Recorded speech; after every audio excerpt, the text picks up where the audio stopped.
Hello mga ka-Jayers! Welcome and welcome back to my YouTube channel. This is Rina Just TV. So alam ko kung bakit ka napadpad sa video ito kasi magkakanda ka na ng First Barangay Assembly or First BDRRMC sa iyong assigned barangay, di ba? So kung gusto mong malaman, tapusin mo ang video ito dahil ituturo ko sa inyo kung ano-ano ang mga agenda na kailangan mong i-discuss, no? Sa pagkandak mo ng First Barangay Assembly or First BDRRMC. So ito na nga, first agendum or agendum number 1, ito ay ang orientation ng Kalahi Seeds. Orientation ng KC, NCDP, kung anumang program na saan ka na belong, ayun yung i-orient mo sa barangay, diba? Kasi tapos na yung municipal orientation. Next is barangay orientation. So agendum number 1 is orientation of KC, NCDDP, or anuman ang program na meron kayo ngayon. Next, agendum number 2. Agendum number 2 is discussion of the roles and functions of the community volunteers. So, dapat mong i-discuss isa-isa kung ano talaga ang mga roles and functions ng mga community volunteers. Kasi pag hindi nila yun maintindihan, wala. Ayaw nang mag-volunteer, or else, pag mag-volunteer man, parang wala lang. Pupunta lang kayo doon para magpapirma at hindi nila ginagawa kung ano talaga ang functions nila. So, kailangan i-discuss nyo during Barangay Assembly or during BDRRMC kung ano talaga ang mga roles and responsibilities ng isang community volunteers. So, dalawa na yon.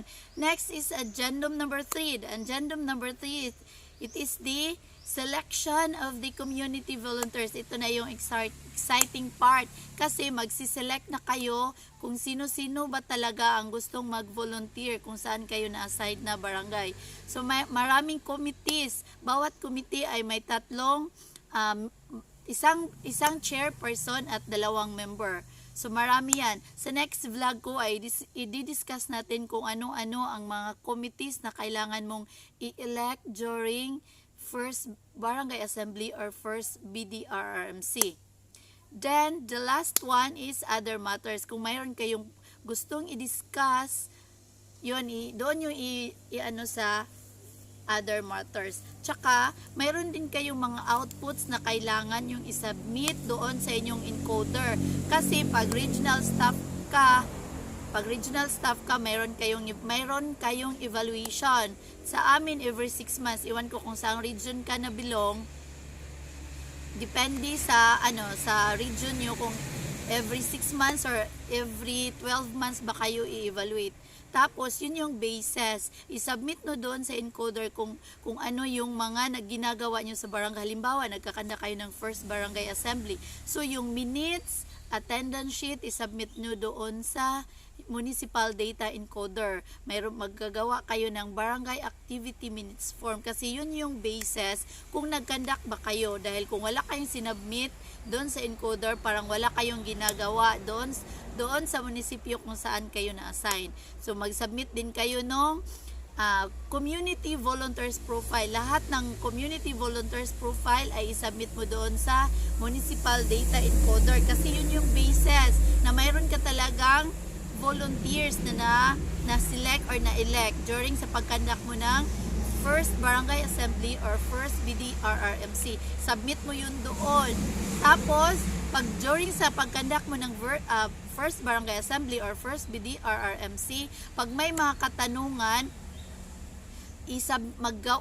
bibigyan mo din sila ng grievance intake form kasi kailangan din yan. Mayroong katanungan doon at kung na-resolve ba during that day ay ilalagay nyo din doon na resolve. Satisfied ba sila or not satisfied? Tapos, lahat ng mga documents na yon isasubmit niyo doon sa municipal data encoder. Dati kasi hindi ko alam na ganoon pala ang gagawin. So, ngayon isi-share ko sa inyo kasi kailangan talaga yan during evaluation. Walang nakapagsabi sa akin na yun pala. Nga pa ako during evaluation dahil hindi ko alam kung ano talaga ang dadalhin ko. So yun, isa din yun. Dapat na-input yun lahat para during evaluation, hindi na kayo magdala ng buong opisina nyo, di ba? Nag-gets nyo ako. Kasi konti lang yung documents ang dadalhin nyo kasi na-encode na, makikita din yan doon lahat.